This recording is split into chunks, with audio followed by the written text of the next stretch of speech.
Hello everyone, welcome back to another blog. শীত যেহেতু আসছে, শীতের মধ্যে আমরা কত চেঞ্জেস হয়, যেমন স্কিনও চেঞ্জেস হয়, তেমনি হয়েছে গিয়া খানিদানিরও অনেক পরিবর্তন হয়। আমি সকালে উঠতেও যেটা সব সময় খাই, এটা হয়েছে গিয়া চা। আর চা তো আমার মাস্ট লাগেও, কিন্তু পরোটা আমি রেগুলার খাই না। কিন্তু আজকে মাঝে মাঝে মনে হয় যে একটু খাই পরোটা দিয়া চা। এটাও আসলে মানুষের দেখে মাঝে মাঝে দেখি মানুষ কত সুন্দর পরোটা দিয়া চা খায়, ওটার লাগে আমার ইচ্ছা হয়, কিন্তু যদিও আমার মানে চার লগে কিছু খাইতে ভালো লাগে না। এরপরে তো আজকে যেহেতু এত ঠান্ডা, ঠান্ডা আসলে আজকে নাই, ইদানিং অনেক ঠান্ডাও পড়ে। আমরা ঋণ সচরাচর অন্য জায়গা থেকে কম ঠান্ডা পড়ে, তো আজকে একটু ঠান্ডা পড়ছে। আর এবার এদিকে গাছর যন্ত্রণায়, গাছর তো ফাতা পড়ে, ফাতায় রাস্তাঘাট সপ্তাহ ভরে গেছে।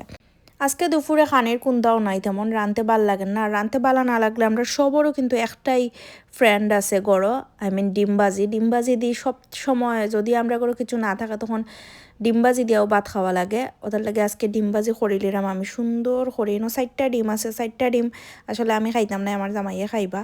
আর আমি অনলি 1টা আর 2টা ডিম খাই, আর বেশি ডিম আমার একদমই ভাল লাগে না। তো ডিম ডাম খাইয়া এখন যাইরাম কি বাইরে, মাঝখানে একটা গুমও দিলাইছি, লম্বা গুম থেকে ওইটা দেখি সন্দেহ হয়ে গেছে। তো যাইরাম একটু ওয়ালমার্টও টুকটাক বাজার করার যাই। আসলে বেশি কিচ্ছু কিনতাম না, হইয়া যায় জাস্ট 2টা জিনিসের লাগে মেইনলি গেছিলাম। গরো দুধ শেষ হয়ে গেছে আর গেছিলাম পানি কিনাত। ও মাই গো মাই বাদে ডুইকা যেই মানে ঢুকার লগে লগে মনে হয়েছে আর কতটা নাই। এরপরে ইনো দেখলাম জুস, এই জুসগুলো আসলে একটু মজা লাগে না আমার কাছে, কারণ এগুলো হয়েছে গিয়ে একটু তিত্তা তিত্তা করে, তাও নেই কারণ এগুন মানে অত সুগার দেওয়া না, এগুন খাইলে কিন্তু বালা। আর এবার ক্যান্ডির সাইডে দিয়ে যাইরাম, কিন্তু মোটেও খাইতাম না, কারণ ক্যান্ডি খাওয়া শরীরের লাগে একদমই বালা নাই। আর যেহেতু শীত আইছে, এখন শীতর লাগে তো ময়েশ্চারাইজার এই সেই ওটা কিনা লাগে।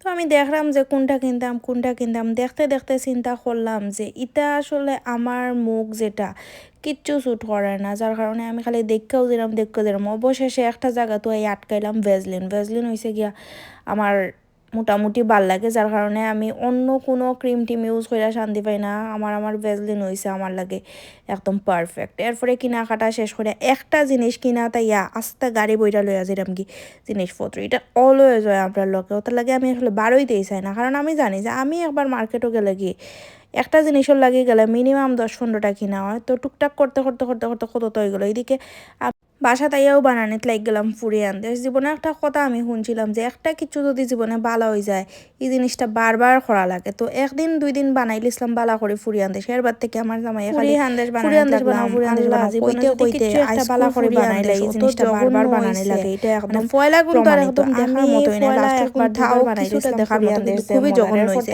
আশা করলাম যে নেক্সট টাইম আর খানের কথা কইতা না, ও ফুরি আন্দেশ গিয়া বানাইলাম তো বানাইলাম কতটা। এবার এরপরে চিতই পিঠা বার করলাম, এগুলো হয়েছে গিয়া ফ্রোজেন। ইদানিং খালি ফিটাও খাইলাম, ফিটা খাইতে খুব বেশি ভাল লাগে। আর শীত আইলে তো বাংলাদেশ তো ফিটা একদম মানে রাস্তাঘাটও সপ্তাহ পাওয়া যায়, আমরা ঋণ যেহেতু পাওয়া যায় না, যার কারণে ফ্রোজেনগুলোও খাওয়া লাগে। আর যেটা আমি পারি না, এটা তো আমি পারতামও না জীবনে। এরপরে এগুলো জাস্ট 2 মিনিটের মতো গরম দিছি ওভেনও, আর একদম পারফেক্ট হয়ে গেছে। গরুর মাংস আর বর্তা দেওয়া সিদ্ধ ফিটা কিন্তু সেই, আমার কাছে আসলে বর্তা দেওয়া ভাল লাগে, বাট কিছু মানুষের কাছে গরুর মাংস দিয়েও ভাল লাগে।